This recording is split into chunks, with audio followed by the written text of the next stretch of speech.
For you to help stabilize this safety position, which had gone through quite a transition after he had left? I mean, you know, he's got he's a tough act to follow for anybody. And while when I got here, I recognized kind of the hole that he left. And quite frankly, I don't feel like I've necessarily filled it. I've just kind of become my own player that establishing kind of my own name. But he's one of those guys that you can never replace, which is why he's in the Hall of Fame. Hall of Fame players don't just come every other year. So it's one of those things that I respected.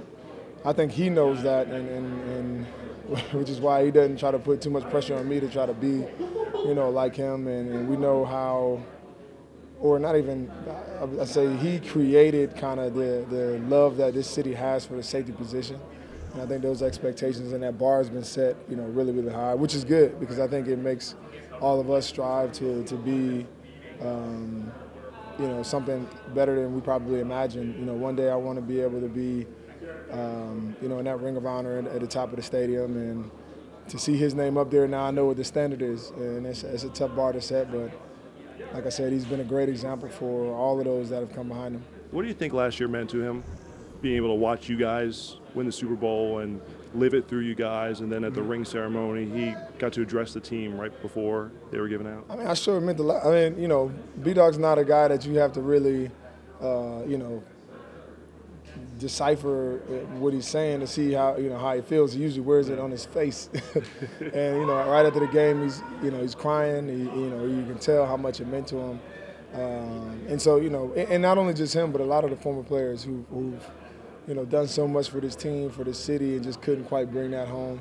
They lived that whole season through us, and that's why they were front and center at the ring ceremony. We allowed.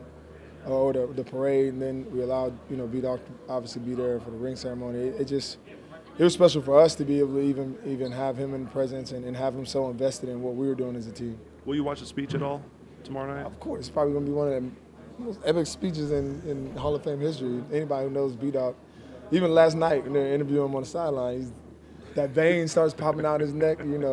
He's just somebody that's always passionate, and so I'm excited to see what he says. My last question is, Sunday is going to be the first chance for the fans to embrace this team since the parade. What do you think the atmosphere is going to be like at the link? I think hopefully it'll be electric. I think it will be. I think there's obviously a lot of excitement around the team. Coming off of last year, trying to see what this new team is going to look like. It's the first glimpse, to the public being in the link, since the NFC Championship last year. So, hopefully it's a fun environment. Hopefully we get out there, compete, have some fun, give the fans a show.